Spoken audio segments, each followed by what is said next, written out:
आज गळ्यात कवड्याच्या गमाळा गालावर हळद भारी कुंकवाचा टिळा अग कमला पटन बाजू बंदच हलता या घुंगरू गर्दी लय अपाट त्यात लागल चेंगरू काय जबर बांधवा खेळतोय माझा गुरु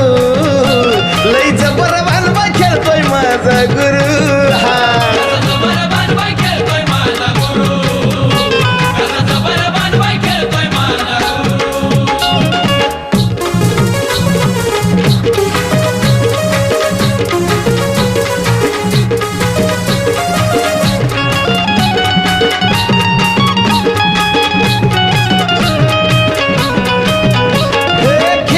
खेळत गाठलं चुन्याचं रान ठिणग्या पडती अंगावरती नाही त्याच भान